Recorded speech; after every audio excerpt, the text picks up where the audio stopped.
broke the power hammer, or I broke the treadle hammer. I was striking it so hard yesterday that I bent the plunger leg. So now I gotta fix the plunger.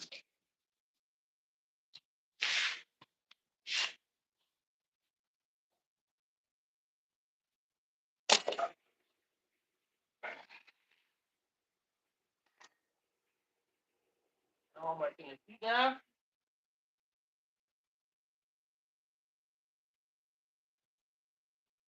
You go to quit.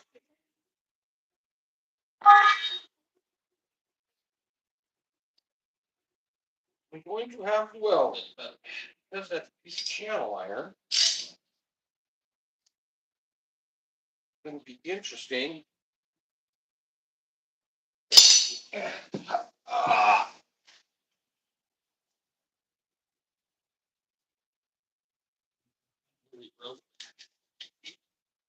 I really broke.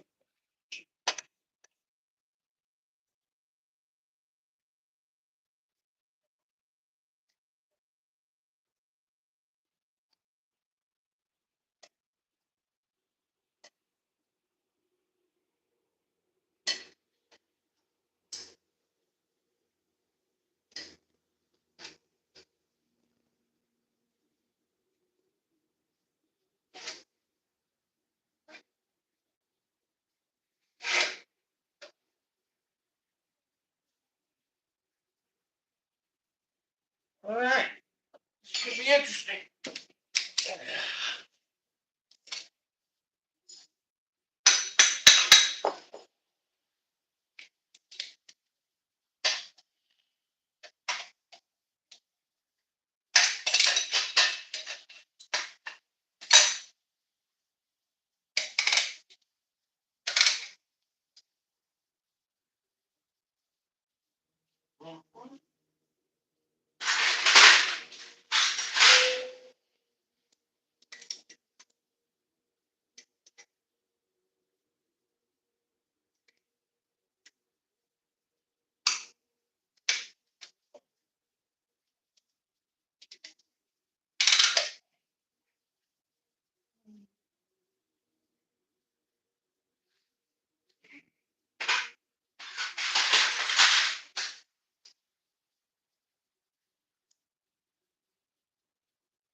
Never have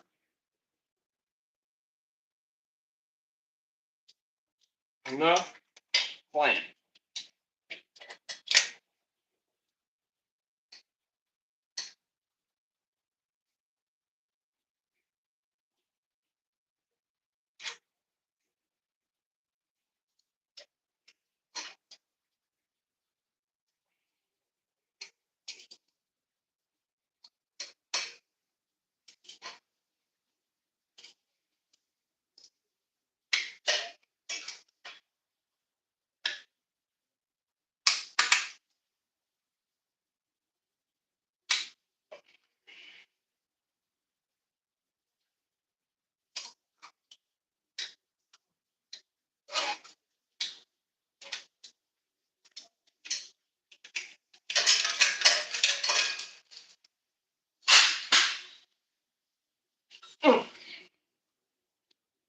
Good morning, everybody.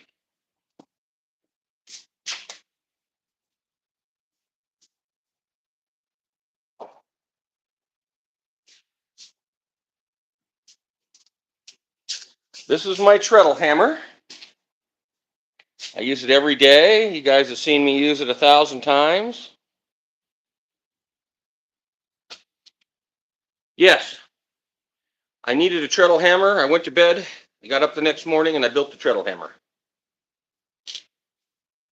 And in 5 years of using it, the only thing that I've had to replace is where I've had to re-weld it a couple of times because I smacked it too hard because I didn't weld it enough the first time. But it works very good, and it's done thousands of back plates and all kinds of stuff. But I built it with the stuff that I had laying around the shop, and that arm on the bottom was a piece of channel iron, like 1/8 inch thick channel. And it finally gave up the goat after 5 years of smashing every day. So,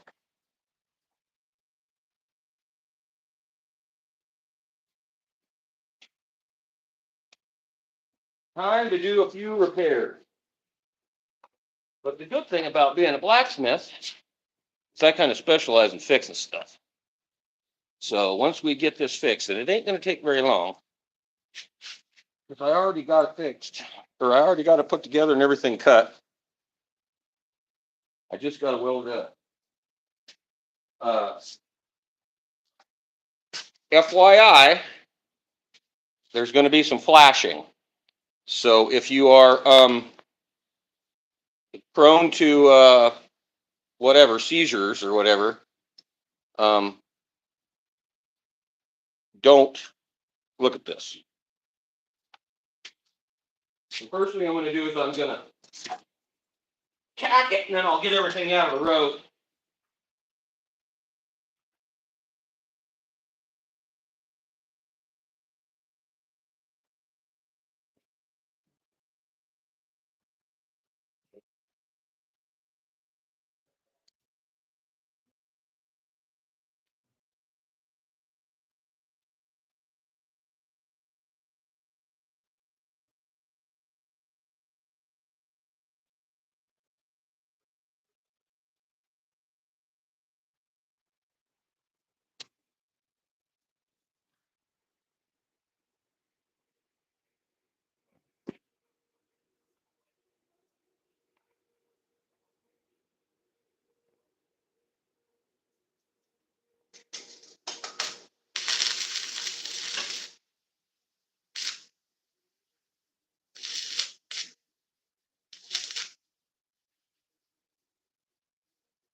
So I'm using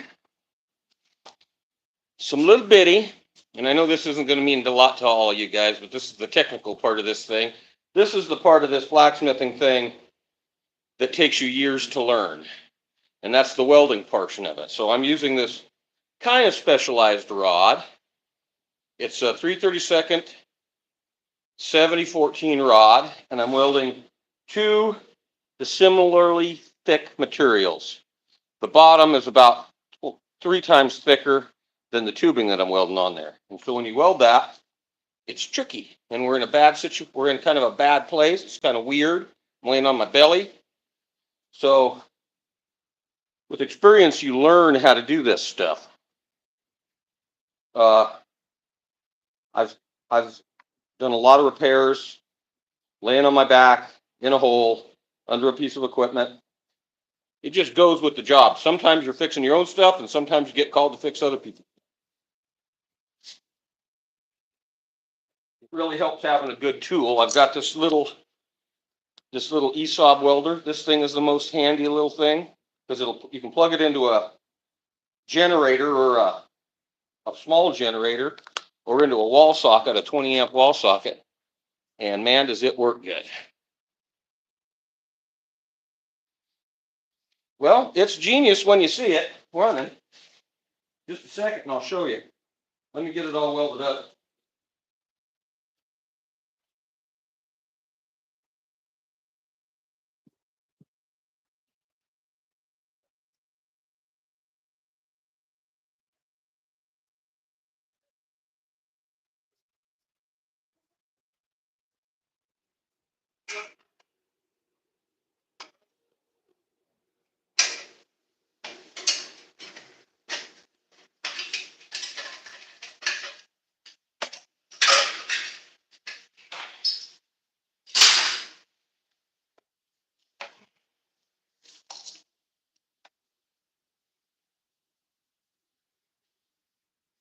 Let me go get a chip and hammer.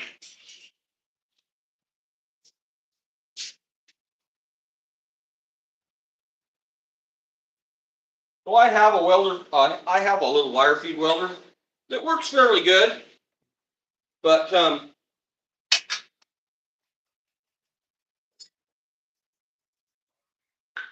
doesn't weld as good as this.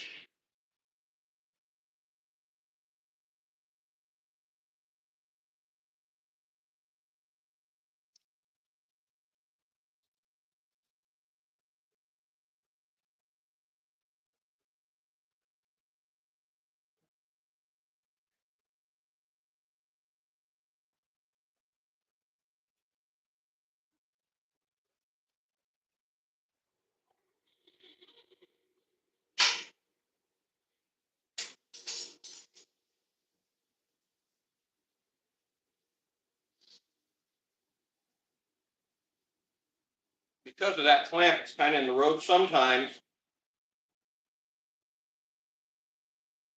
I'll put a bend in that to get that handle out of my way. This rod is really springy, flexes, especially as it gets hot. So when I start my arc, a lot of times I'll cheat that like a TIG rod.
But if you're going to be a real blacksmith, you need to make your own tools.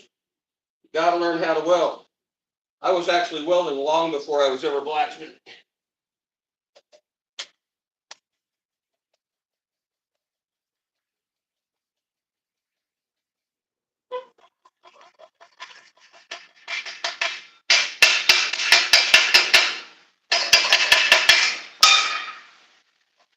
For those of you guys that don't know, when you use this rod, the outer side of this is a flux, which keeps the oxygen from interacting with the weld when you get it up to welding temperature. So you got to go in there and knock it off.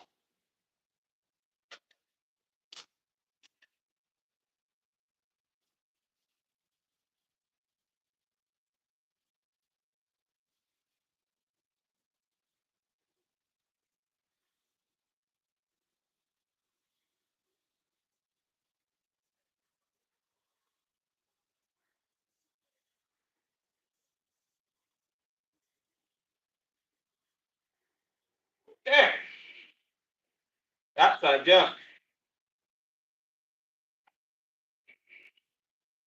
I'm going to try to fill that crack. Try to fill that crack where that bust, get to it.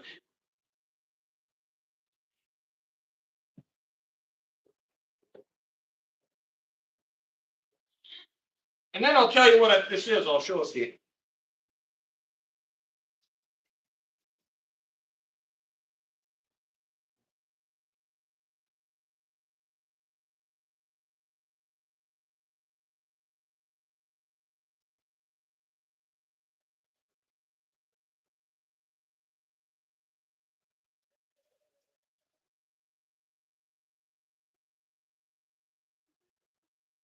Look, there's a piece of steel.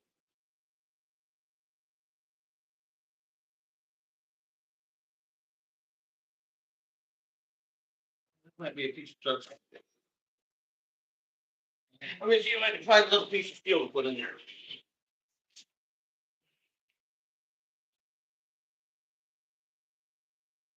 Oh, look, two horseshoes. Perfect.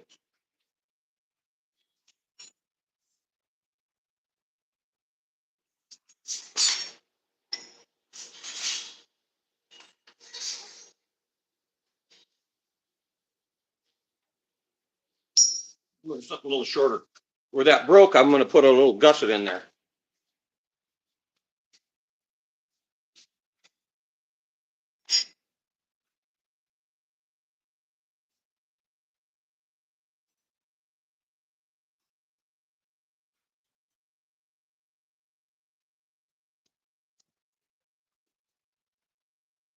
Because I am me, I've got thousands of these little pieces of left over that I never throw away.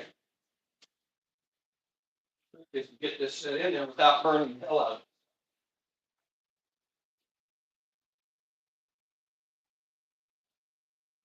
of it.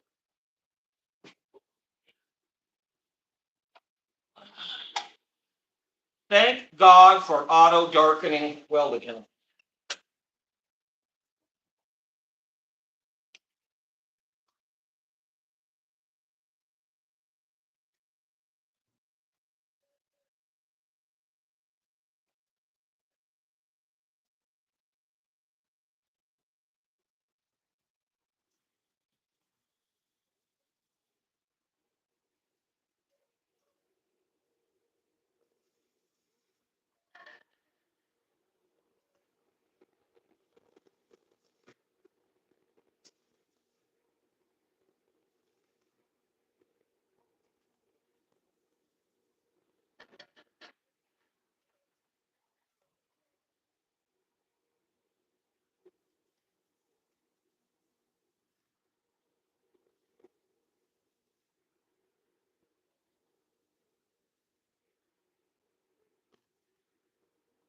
Oh, there's going to be a lot of professional welders that are going to go. You can't go over that weld like that. You got to clean it out in between. Welcome to the world of farm welding.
Oh, that actually looks really good.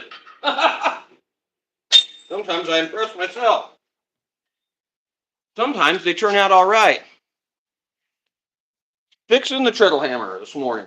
Welcome to blacksmithing in real life. Now I've got to do this side.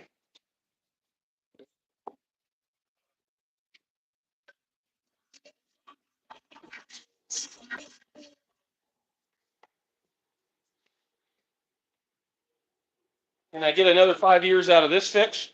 Hopefully I'll be in another shop by the time I have to do this. If you've never seen one of these anvils, this is about a 350-pound bridge anvil. I should have built one of these 30 years ago. Oh, okay. Oh, I need another couple pieces of rod.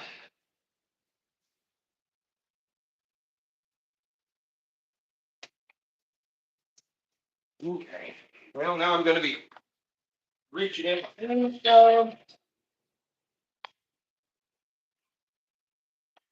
Well,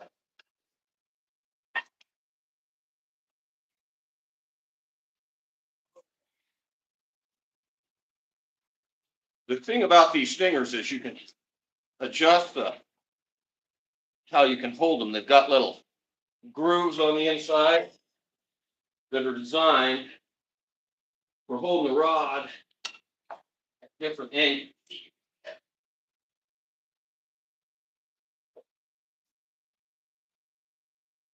With this one, I might run that sucker right out the end so I can reach in there easier. And again, I'm going to sheet that until it gets so hot that I can't hold on to it. It's always best if you can brace yourself against something.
Try not to catch your shop on fire.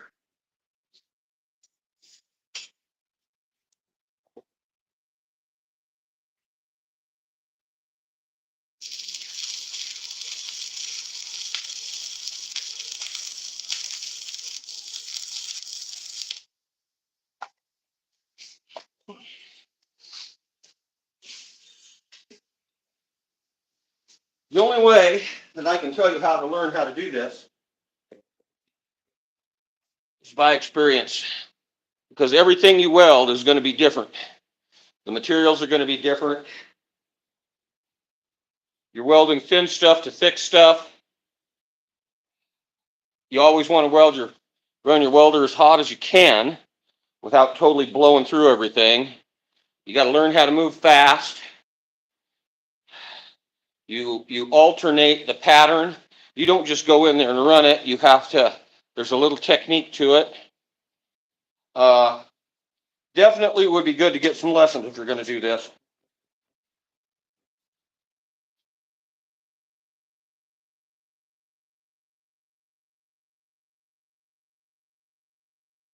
Yes, I did know that, because your lack of oxygen, the molecules just bind them together. That's kind of what forge welding is you're getting the steel hot, eliminating the oxygen between them, and they're supposed to stick together. It kind of works.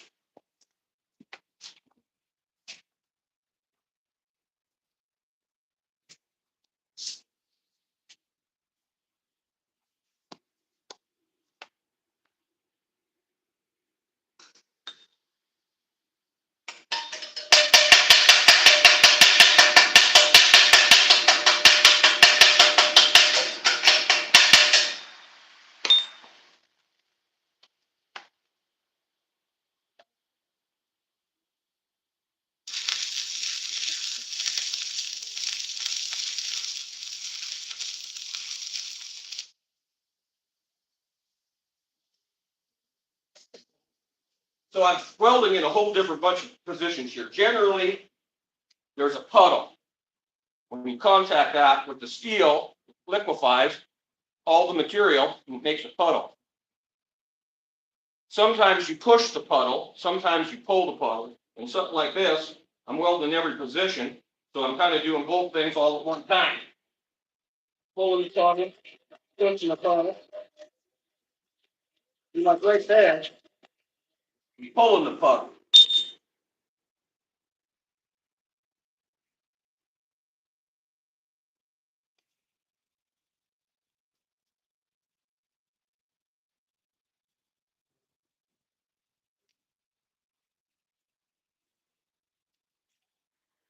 Right there, kind of pushing the puddle.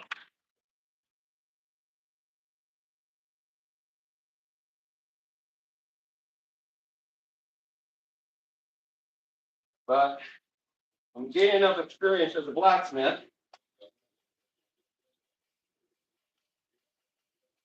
Being able to weld is pretty essential. Pretty much have to know how to do it if they're going to make their own tools.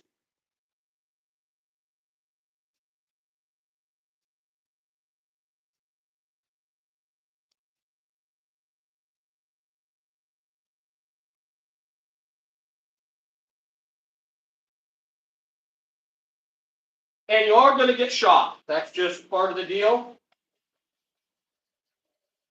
Getting shocked with the welder isn't that bad. It's kind of like getting shocked with an electric fence. It's not nearly as bad as getting shocked by the spark plugs in your car.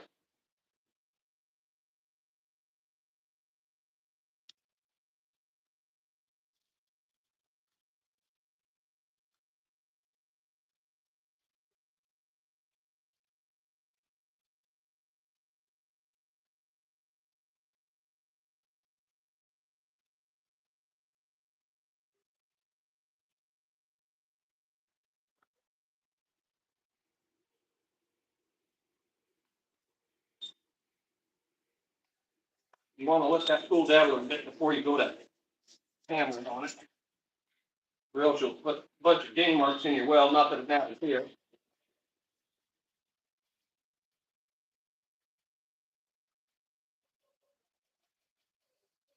Some of this I'm going to go back over.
As your steel heats up, you get better penetration.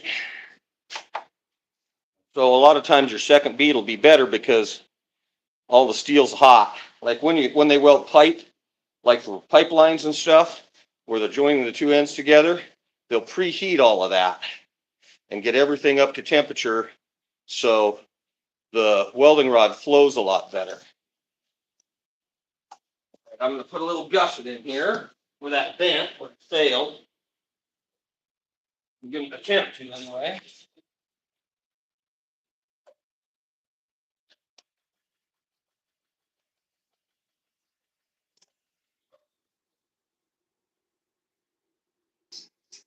That's going to be hot. I want to tack it in.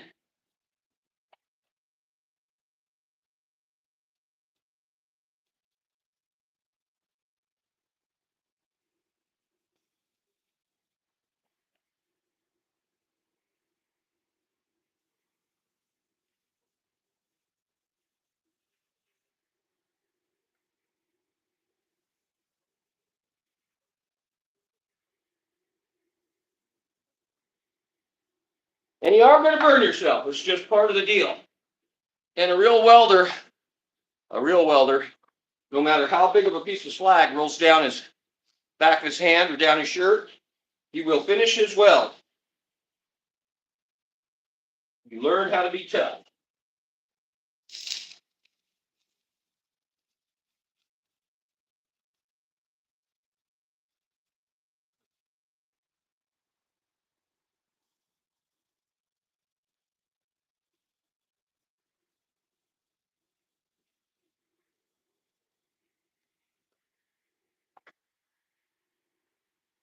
There's a lot of prima donna welders, but it's pretty hard if they're welding much.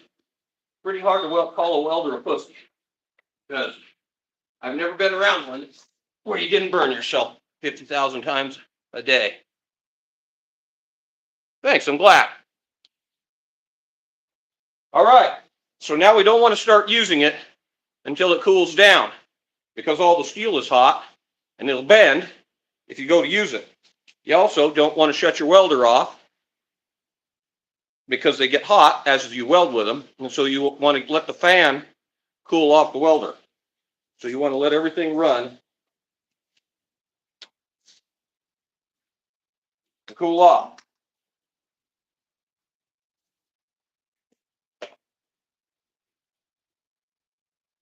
We'll put our hammers back.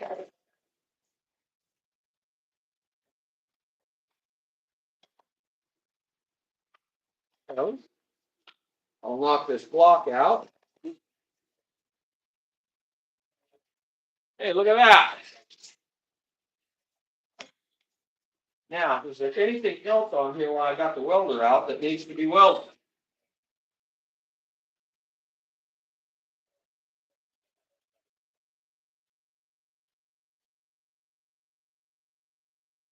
I think so. I think I got it. So back when I started welding, my first welding helmet was one from probably the 20s.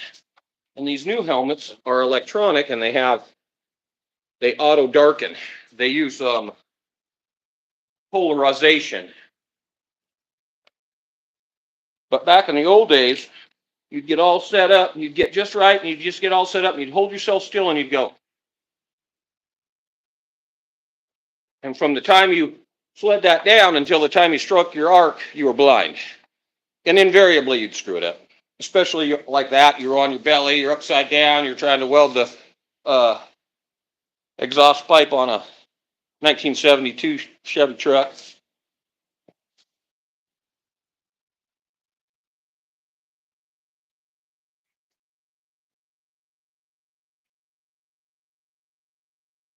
But for new blacksmiths, after you learn the basics, learn how to weld. Because all of my tools I make,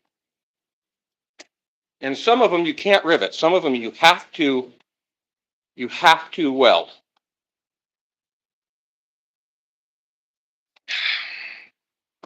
The technology has changed so much in the last 30 years. That little welder has run That little welder, where it is right here, is a very expensive welder, but I think I paid less than $400 for it. But you can buy a Harbor Freight welder for under $100 now that for welding horseshoes and stuff together and doing tooling will work just fine. I recommend getting something that's DC inverted.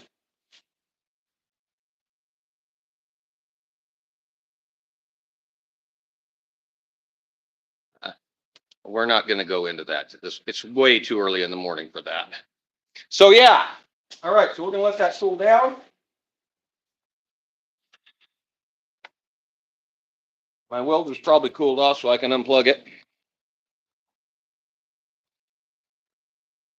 But I have had nothing but good experiences, and I wish I could get these guys to sponsor me. I really, really do. I wish I could get ESOP to sponsor me because this is the second ESOP machine I used. I used an industrial one for years and years, a great big wire feed. But this little welder, it's 7 or 8 years old now. 8 years old? 9 years old? Probably 8 or 9 years old. And I know I've run 100 pounds of rod through this.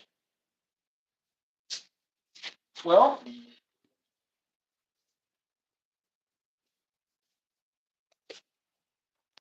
I was born and raised on a ranch. And I started welding with my uncles and my dad. I was raised by a bunch of World War II vets. And the guy that I'm named after and the guy that I named my son after, Jim Hensel, rest his soul, he was a World War II survivor. He was in a concentration camp in Japan. He was on Wake Island. I started welding with him when I was about 14 years old. But in the high school that I went to, they had classes you could take back then. They've eliminated all this stuff now in high schools, which is insane to me. Carpentry, auto mechanics. You could take a welding class, but I learned how to weld in ag class. So that's one of the things that they taught us how to do in agricultural education. These are nothing. These were just regular old work gloves. Hello from Cody, Wyoming, Poland. I did upgrade. That's the one thing about getting a cheap welder is you got to they send them out with a cheap stinger. I went and got a really nice tweak. The brand is called Tweako. And I'll show this to you. This is kind of an important thing. I've taught quite a few people to weld. Most of you guys go to Harbor Freight and buy yourselves a wire feed welder. For the stuff that you're doing, a wire feed will work fine. Most just regular old welders. You want to see it in action?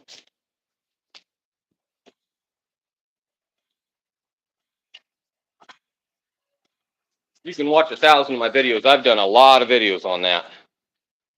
Hello, I'm glad you're here. So what I did is I just built it around this big anvil. This is a big cast iron, 350-pound cast iron bridge anvil. But it gets used, I use it 10 times more than I do the power hammers because it's so controllable. And I can keep it right next to the forge, which is really handy. And you'll get if you stick around, you'll get a chance to see me use it today. I'll use it. But we're not going to use it too hard until all of that weld cools down. I want a chance for all of that weld and everything to kind of settle.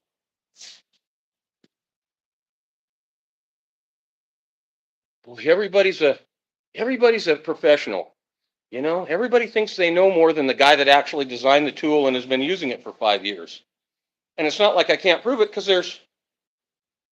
I got 1,000 videos of me showing me how this has worked for the last 5 years.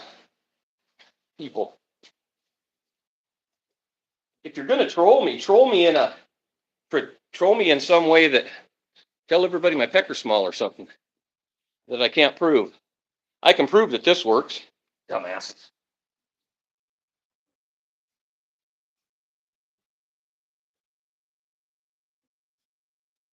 Children, children. All right. Now on to the real work. These are not the gloves I usually weld in. I'll show you. I know people just a bunch of people who don't know. They have no life experience. People who have lived in the basement in front of a computer their whole life and never picked up a hot horseshoe.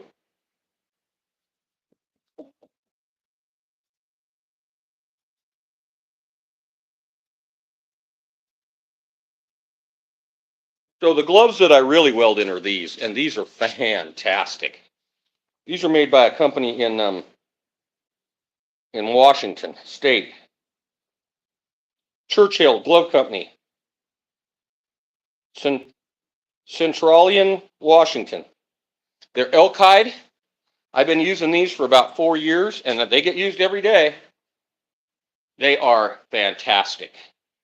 This is probably a $100 pair of welding gloves. And I've always just used cheap, crappy ones, but I had these given to me a few years ago. Welding gloves always fail at the ends of the fingers where they get hot and the thread melts out. But these gloves, as you can see, they have these protectors. No, they aren't bad because the elk hide doesn't harden up like regular does.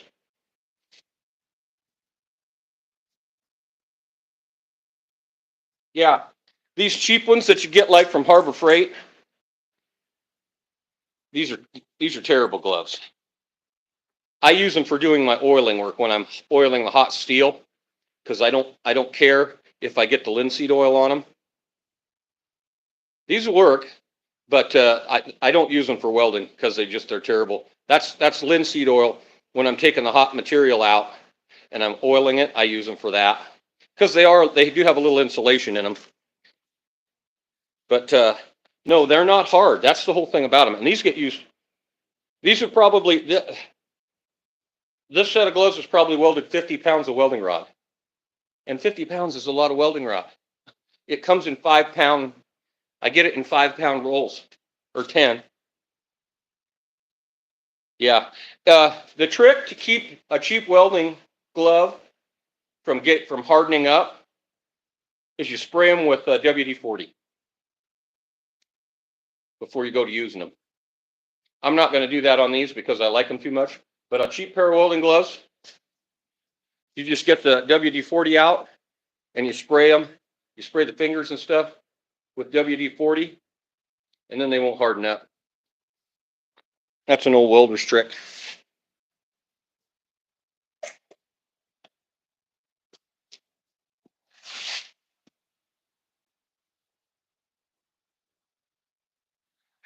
If I'm welding all day long and I'm welding in a tank or I'm welding really big stuff, I'm welding a little tiny rod. And so it's not the welding that burns you as much as the infrared that comes off of it. So the bigger the rod you use, the more heat it produces. And that's where you get burnt. I use that big sugar scoop.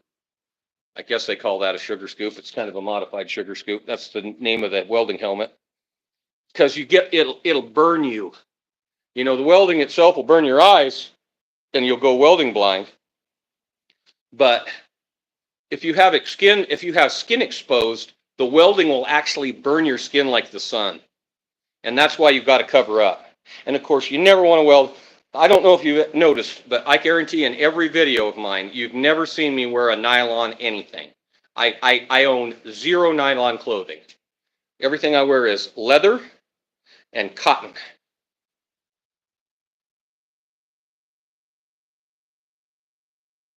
Yeah, it's pretty miserable to walk around with your neck burnt from welding for 3 or 4 days because you had skin exposed underneath your welding helmet.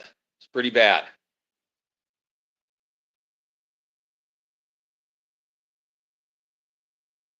Well, the nylon clothes they hurt you twice. because you're welding in them or you're forging in them, and you drop something hot on that shirt sleeve, that nylon shirt sleeve, and it melts. And so now you burnt your skin with molten nylon, and now you have to peel that molten nylon off of your skin, and it is not pleasant. So I own no nylon clothing. Yeah, and it depends on the rod that you're using, because there's all different kinds of rod.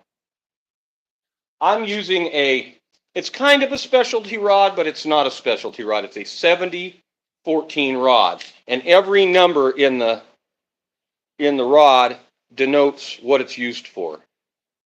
A 70 series rod is a low hydrogen rod. There's 60-10, 60-13, 70-18, 70-14. The 50 series rods are nickel rods, so that's a hardenable rod for hard surfacing and stuff like that. There's all different kinds of rods. That's the great thing about using a stick welder, is it allows me to do a lot of different kind of welding with the same machine. If you have a wire feed welder, you have a spool of wire that goes in the welder, and you can only run one piece of wire through it.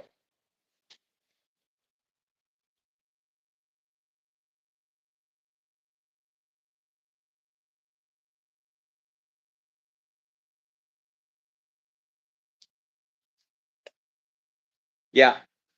Yeah, it's one of those things that you learn, you're going to learn it the hard way. You're going to burn yourself. It's just, you just can't be a pussy. I know that is not politically correct, but you got to be tough. You just got to have a certain amount of toughness to do this kind of work. Architects are not doing this kind of work. They just aren't. They don't have the fortitude to do it. Nothing against an architect or a mathematician. I have given welding lessons. I don't specialize in it. I've been welding for damn near 40 years, and I have welded a lot. I have welded a lot of horseshoes. I have welded tons and tons of horseshoes together. And every one of these hat racks that goes out of the shop, every one of these hat racks is welded.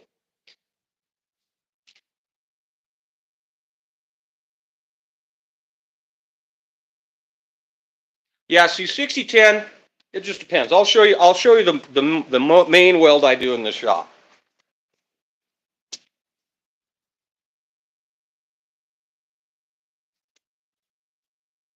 So these are two of the main products I do in the shop. So this is a hat rack. This is the back plate. You'll see me forging some of these.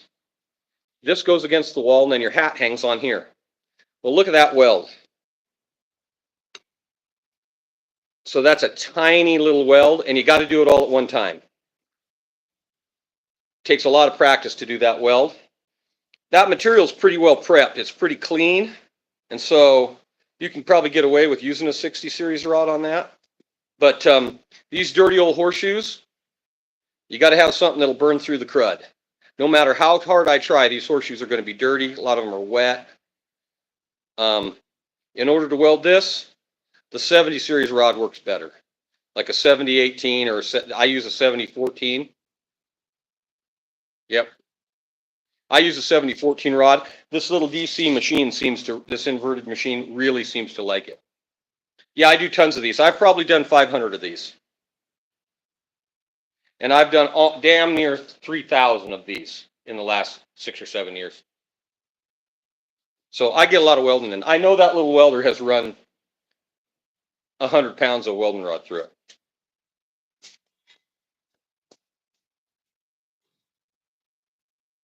If you want to see that stuff, you can see it on the Etsy store. There's a link in the bio. It's Cody Iron Works. If you just Google Cody Iron Works, you can go see all the stuff I build.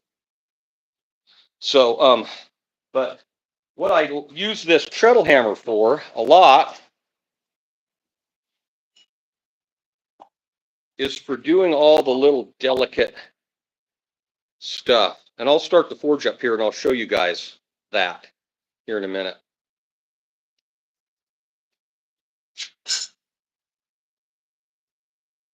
like this little decorative veining in these leaves, my power hammer just hits too hard and you end up cutting through them. And I can't turn it down. It's so heavy that I can't turn them down enough to not cut through those. That's where this tool comes in.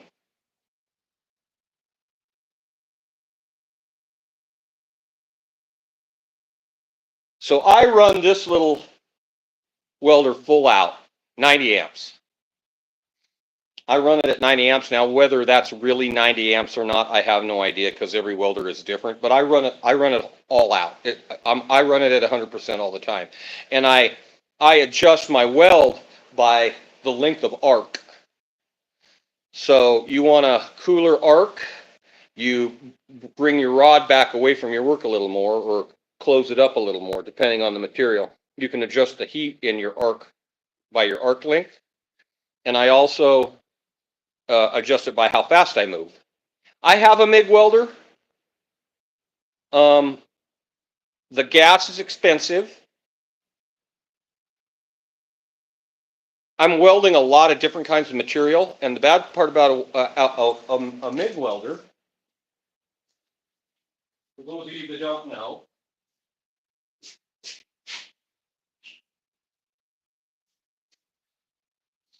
they have a gun, and on the inside of the machine is one of these rolls of wire. And so you have to run this wire all the way through the machine, all the way through the hose, all the way out the end of the gun. And so if you're welding something that doesn't particularly like using the wire that you have in the machine, you have to thread all of that out, take it out, put a different spool on, feed it in. With the stick welder, I just reach underneath the bench and grab a different style of stick. So for me, the stick welder works better for what I'm doing. If you were just doing production stuff and you were doing the same weld over and over and over and over again, the wire feed works fine. And I set it up. Yeah, that's the other thing about a wire feed welder, is if you're using a wire feed welder inside, generally you would use, unlike a stick welder, the flux isn't on the outside of the rod.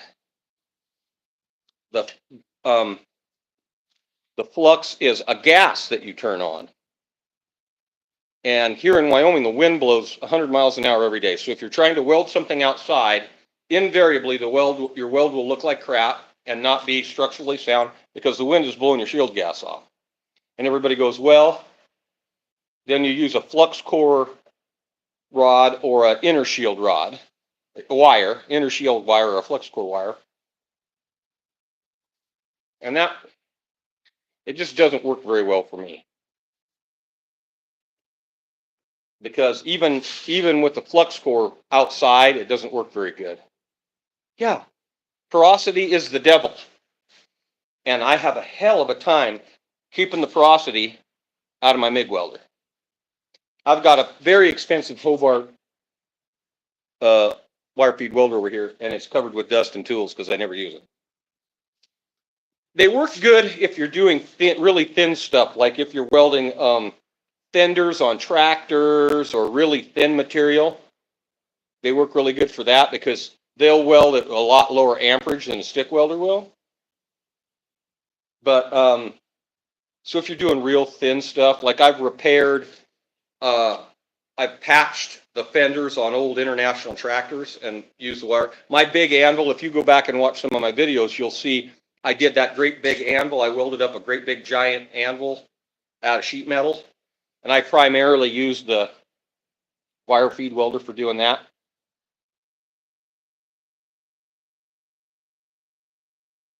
Yeah.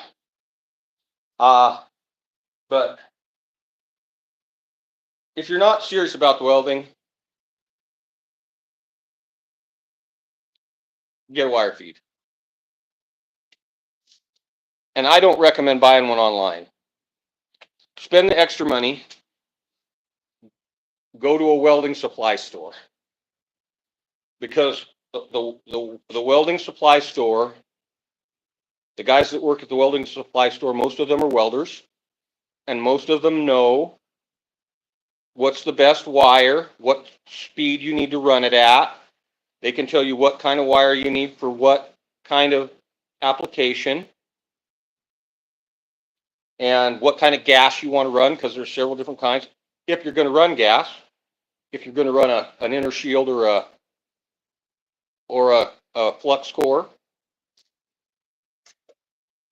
they can tell you what you need, and you're not going to get that at Harbor Freight, because the kids that work at Harbor Freight don't have any idea. They don't have any idea. And if you take your Harbor Freight welder into a welding supply store and go, I need help with this, they're going to laugh at you.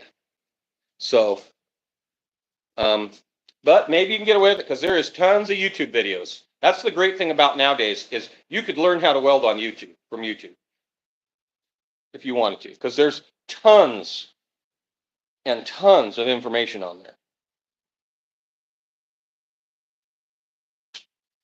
I had to do it the old-fashioned way. Welding hog panels together and welding fence back together and welding tractors back together and farm equipment.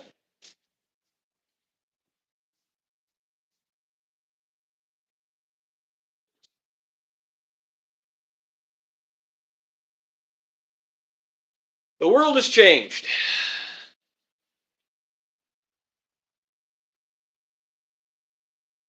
Yeah, if you don't want, I know a lot of retired welders who are inspectors now. One of the guys that got me started in this whole blacksmithing thing, shout out to John Cash Metal Art. Saw him at the post office the other day. He is now inspected. Yeah. I don't want to inspect, because I don't want to have to work with a bunch of prima donna welders. And engineers, because you got to work, if you're inspecting, then you got to work with the engineers too. And that's two groups of people that on a daily basis, I do not want to have to deal with.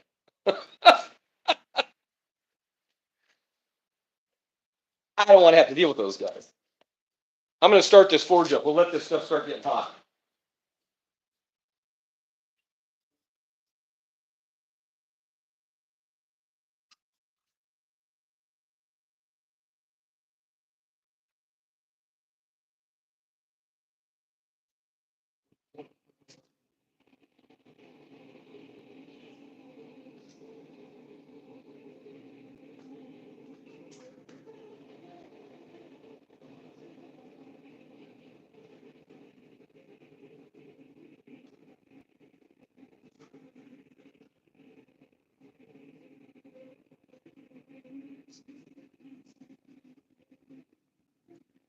You didn't see my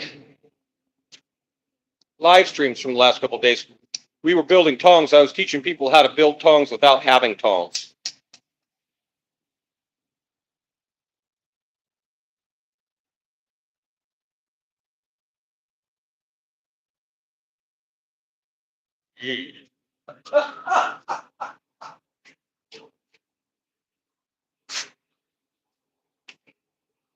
There is some stuff I do not weld.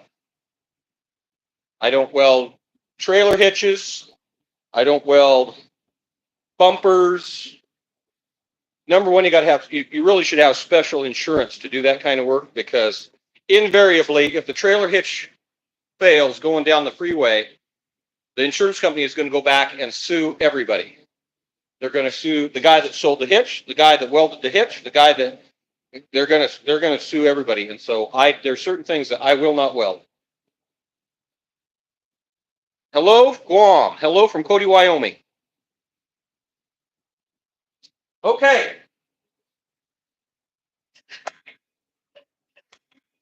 I got that set just right.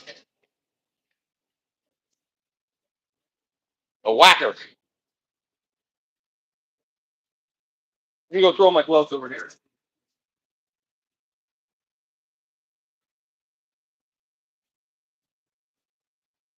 All right, so just a little backstory. If you're new here, my name is NJ Pauley. I'm a 36-year professional blacksmith and horse trainer. I was a horseshoer farrier. I don't do TIG welding, and if I ever get enough money set up, I'm going to get me a little TIG weld. because for doing bits and spurs, the TIG welder works really, really good.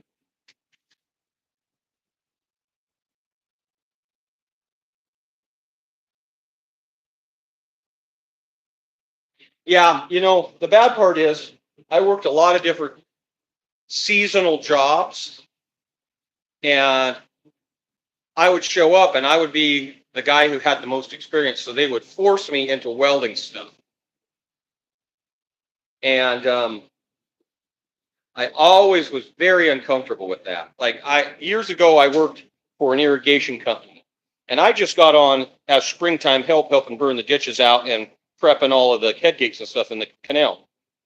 Well, they had an old backhoe, an old John Deere backhoe. And if you know what a backhoe is, it's got an arm that swings off the back of the machine that they use for picking up the dirt. Well, the main pin that held the arm in, which is about 4 inches around, sheared off of that machine. Now, that machine was older than me. And it was one of those things that because the water's going in tomorrow, we need the machine, we got to get it welded. So I was the guy called to do that. And man, that's been 20 years ago. And to this day, I still think about that, welding that. And I did a good job. I did a good job welding it. But to this day, I think about welding that. And I really hope that machine has been turned into furniture.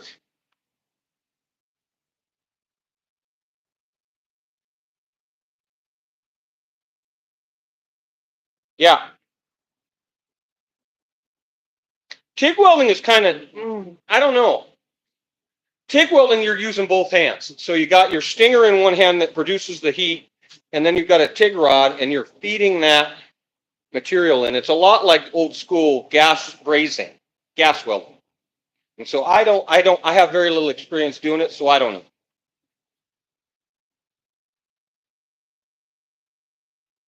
Yeah, I tell you, in most places in this country, there is a community college. And most of those community college have welding courses. And so you can go take a semester or two of welding on the cheap and get a pretty good base. You're not going to learn how to weld really well. You're not going to learn how to fabricate, but you will learn to run the machines and what it takes and the equipment and all of that stuff. So a good community college is a good friend if you want to learn how to weld.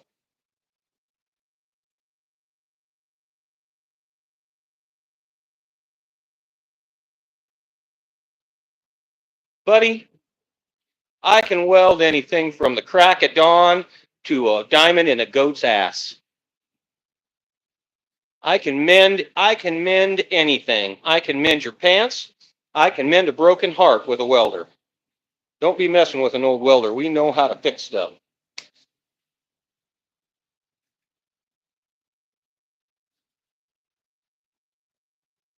Tight joints ain't no problem for a good welder. That's what this hat is. These are welding hats. And I know they look like the old style, old time, mine even have my logo on them. They look like the old time bike racer hats that the Trek guys that used to race bikes used to wear. These are actually welding hats that keep my bald head from getting burnt. And then if you're welding with a pancake, you can put that down over your ear and it keeps the sparks out of your ear. Once in a while, still, you'll be someplace, you'll be in a cafe or something, and you'll see an old guy like me roll in, and they'll be rolling in like that. Well, you know that son of a gun's a welder, and he's proud of it.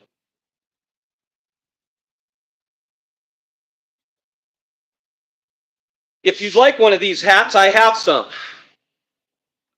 I ordered a whole bunch of them. If you want one, let me know, and I'll send you one.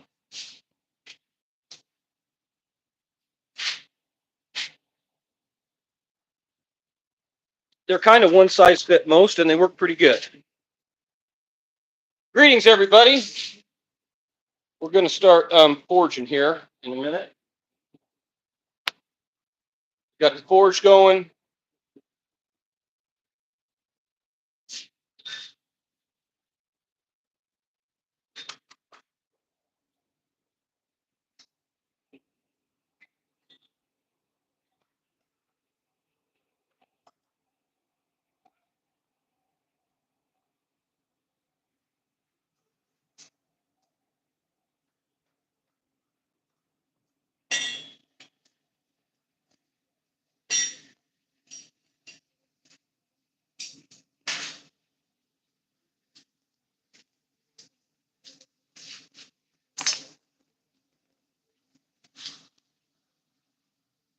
All right, I missed a bunch of, sorry.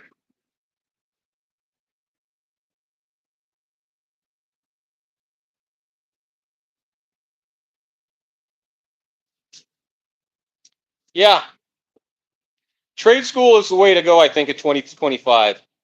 You know, Benjamin Franklin said that libraries were going to eliminate colleges. He almost had it right. I think YouTube is going to eliminate colleges because you can specialize in something so specific and go to YouTube and get so much information on that and it's updating so fast. You go to college, you're learning stuff out of a book. The book might be 10 years old. So I think YouTube is the way to go. I've kept a ton of old vehicles running the last 10 years because of YouTube videos.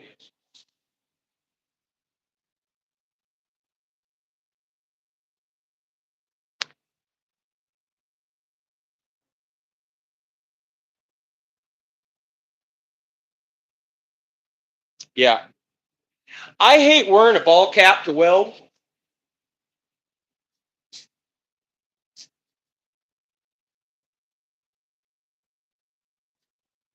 I hate wearing a ball cap to weld. Number one, they all have this damn button. And the cross piece on your welding helmet always sits right on that son of a gun, and it drives into your head. And then, invariably, the sparks are going to land in here. That's where a welding hat really comes in nice. And the good thing is there's no cardboard or nothing in them, so when they get dirty, you can throw them in the washing machine and wash them, and you don't have to worry about messing up the bills on your hats.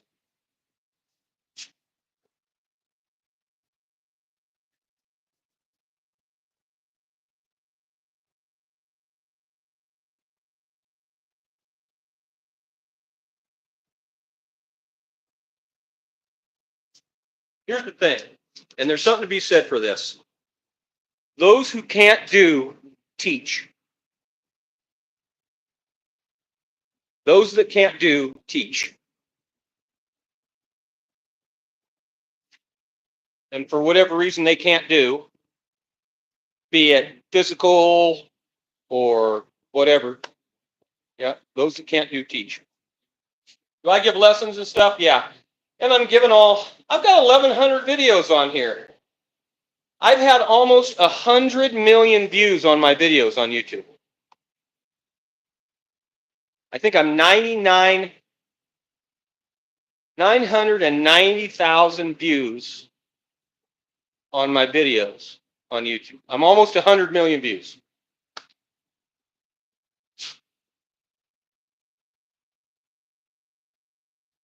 I will go get some, before I start this, I'll go get some hearing protection to put on. And I end every video with always wear your safety splits.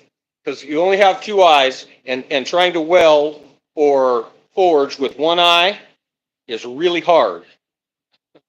So I always wear eye protection. Thank you.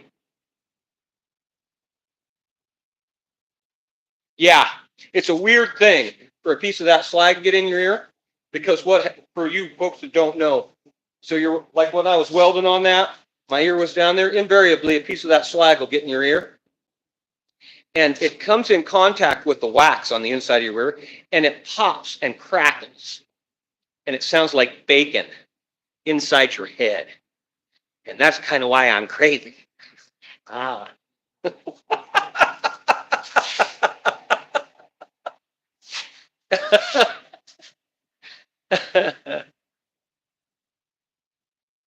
Yeah, see, Google Skill Shop, all of that shit, that's all new.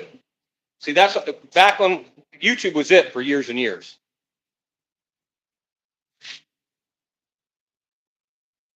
Yeah, screw waterboarding. Drop a couple of hot spots down your ear and be in a situation where you can't move and you're in the middle of a weld and you got to keep finishing the weld, and inside your ear there's bacon frying on the inside of your head.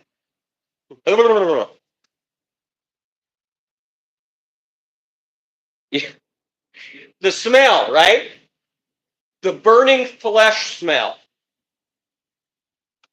The burning hair and flesh smell. When I first started back in the mid 80s, I was welding in ag class, and I was, kids doing stupid shit. Well, I banged on that piece of weld, and a big old piece of slag went right down my shirt, went right down and got caught right at the bottom of my nylon underwear. So I had a little track mark all the way down. Man, did I strip out of my clothes in ag class.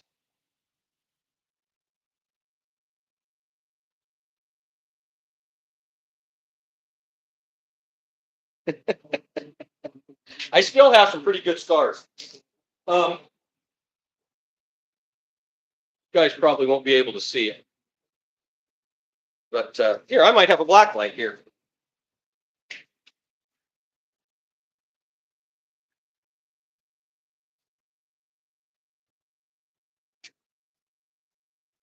Everybody asked me, have you burnt yourself? Yeah.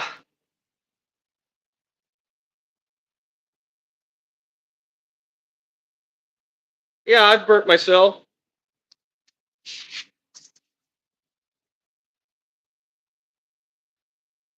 Every day.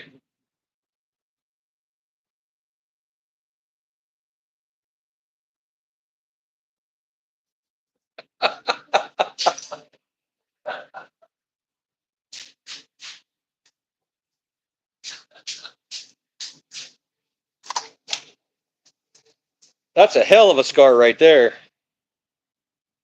I was bending. I had a railroad spike in the forge. And it was red hot, and that sucker got away from me. And when I hit it, and it flipped around, and the whole length of that railroad spike laid right into my arm right there.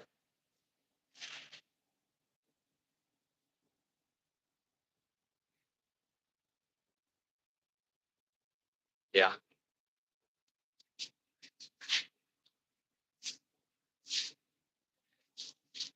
What did Patrick Swayze say in Roadhouse? Pain don't hurt. Pain don't hurt.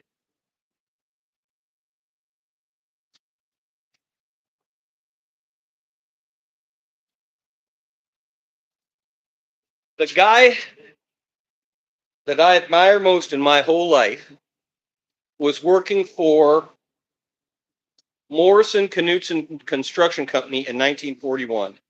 He was on Wake Island when the Japanese bombed Pearl Harbor.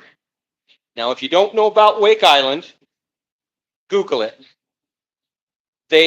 One little bunch of Marines and all of these construction workers held off the entire Japanese Navy for 12 days.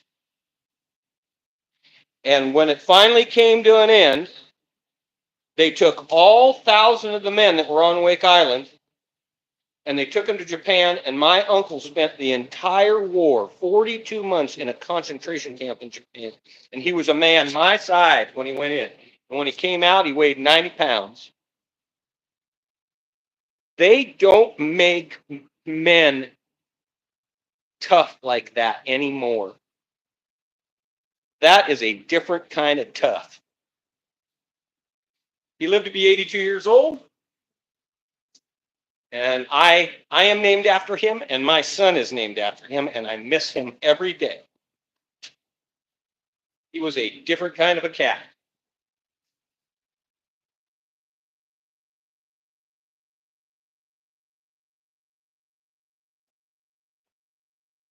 It was his generation that made this country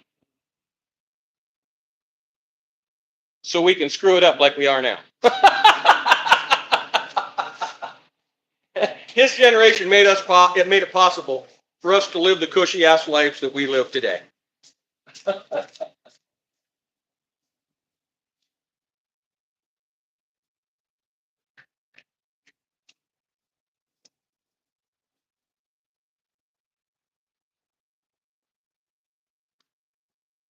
All right, here we go.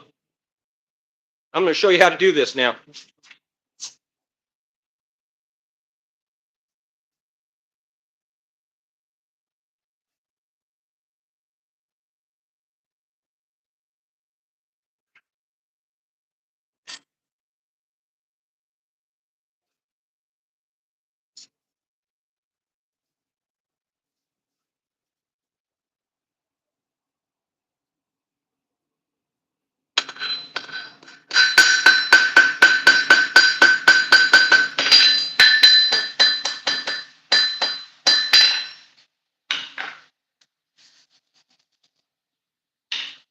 So this is a leaf that I started yesterday before I busted my my treadle hammer. So I got it that far, and then the treadle hammer quit me. So I'm gonna show you how I use the treadle hammer.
Step one.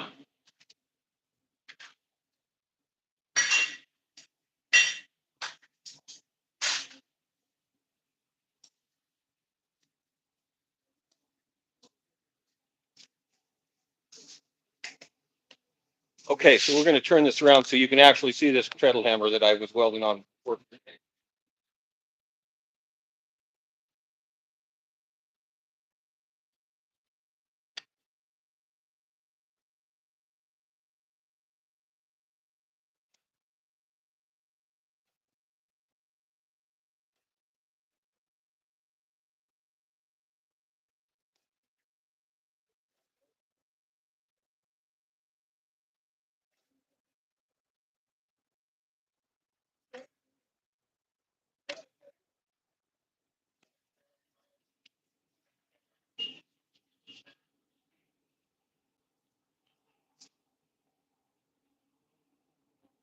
Now, what do you guys think about that?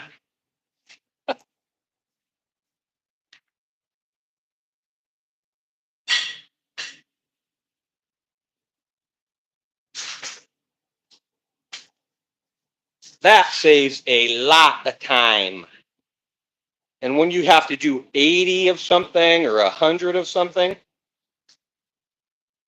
having a tool where I don't have to fiddle around, I can just grab it and go bang, bang, bang, and it's gone. That just makes my job so much easier.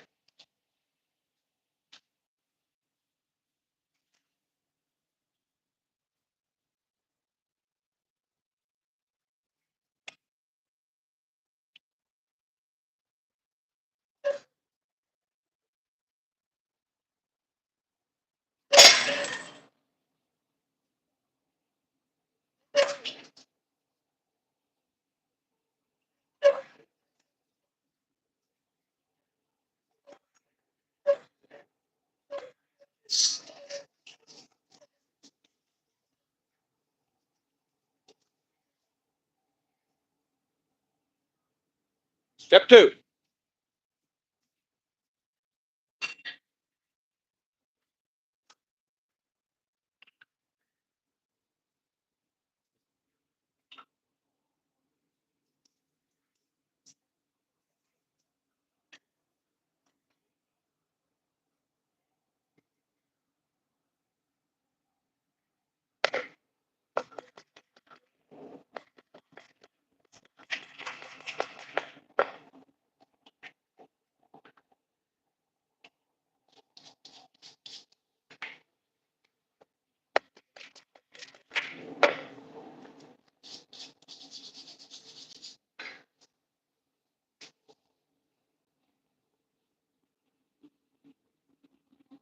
Sexy?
Happy little horse faces.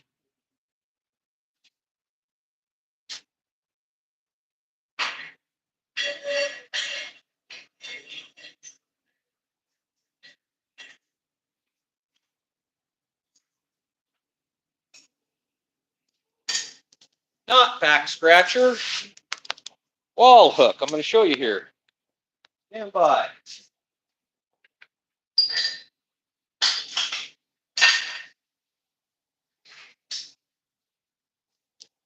This is called a bending fork. Oh, look, I had to weld it because you can't go down to Ace Hardware and buy one. You're never going to find one off of Amazon.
Hello, everybody. Greetings from Cody, Wyoming. I'm NJ. This is Cody Iron Works, or we're in Cody, Wyoming, the east entrance of Yellowstone National Park.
Whew, it's getting warm in this shop now already. How's everybody doing this morning? Halfway through the week.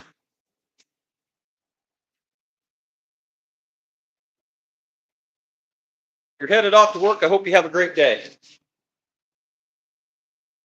Staying home. I hope you have a great day. Right now we're working on, these are going to be back plates for hat racks. And so I'm doing the decorative ends on these old worn out horseshoes. So we're working on the little happy little Bob Ross horse faces. We're also working on a couple of these leaves like this. Just the same stuff that I do every day, but if you'd gotten here earlier, you would have seen me doing some repairs on some of the tools in my shop.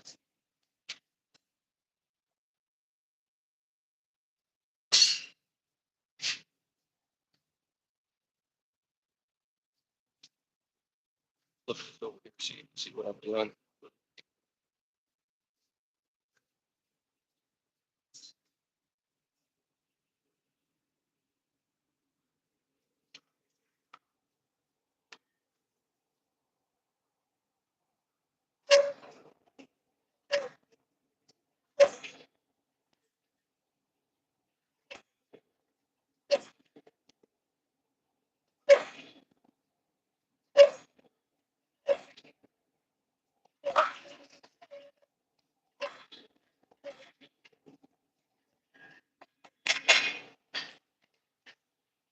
That's where the little screw mounting hole will go. I'll probably put a second one in there because I hate having a one screw hook that spins on the wall like that.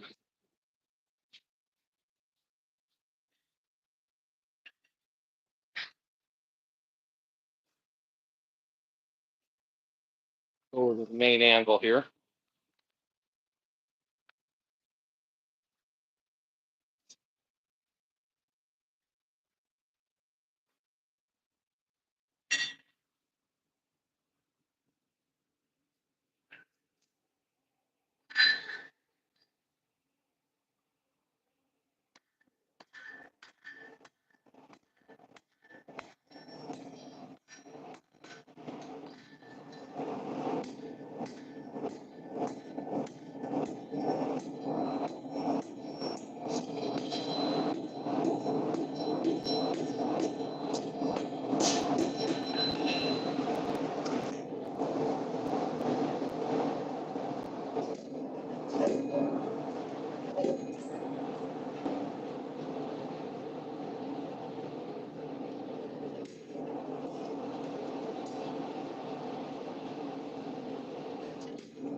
I don't have any horses anymore. I gave them up a couple of years ago.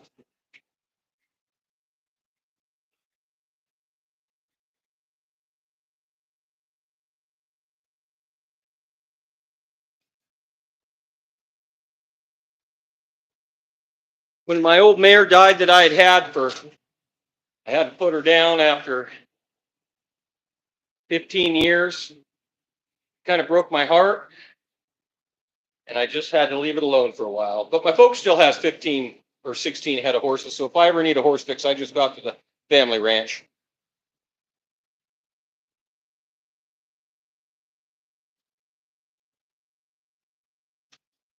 Go back over here and we'll finish that heart or that leaf.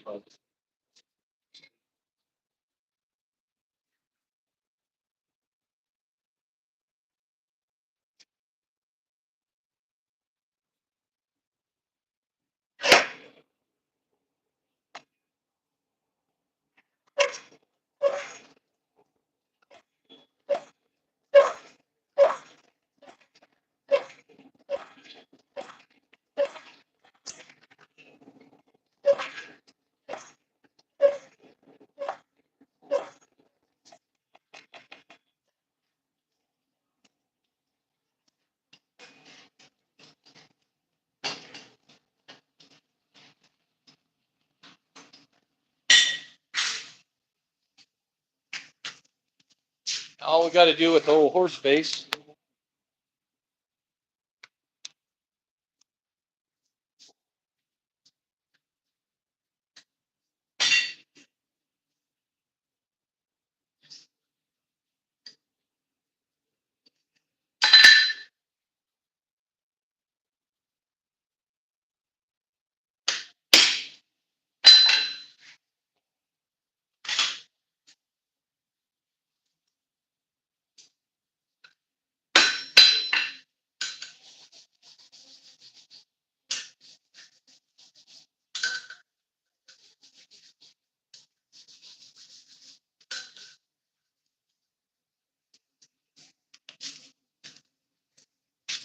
Well, if your dad gets to do this kind of work, then he's a very lucky man indeed.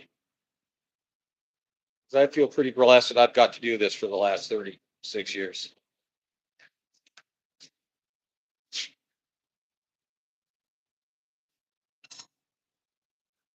Pretty great.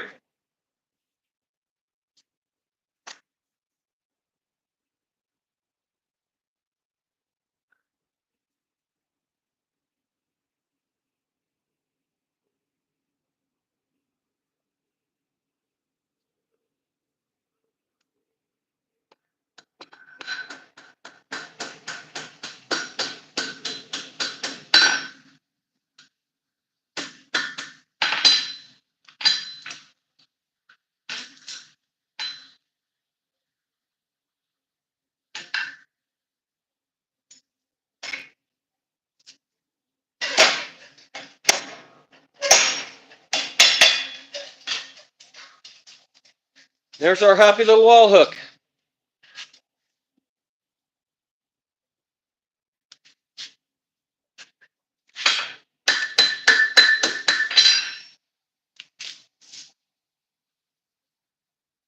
Sexy.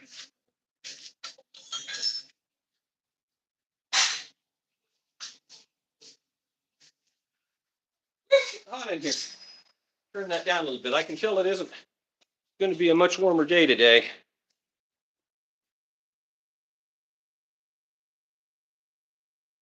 I might have to go make me up another cup of coffee.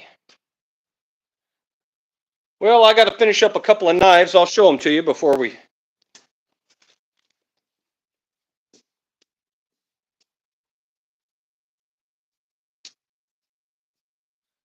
Got to do the last little polishing on this one. I got to put my coating on my handle and buff up the blade. Joel did such a nice job on that. If you're curious about what I do, subscribe. Please subscribe. Please subscribe.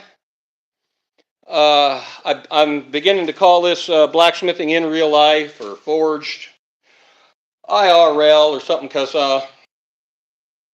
I'm going to try to go live every day with whatever project I'm working on. And some days it's going to be boring, and then some days, like this morning, it's going to be interesting doing stuff, because I'm always doing something different. I'm never doing the same thing. Everybody have a great day. Thank you for coming in. Grateful for y'all. Get it hot and hit it, and don't forget to wear your safety squints.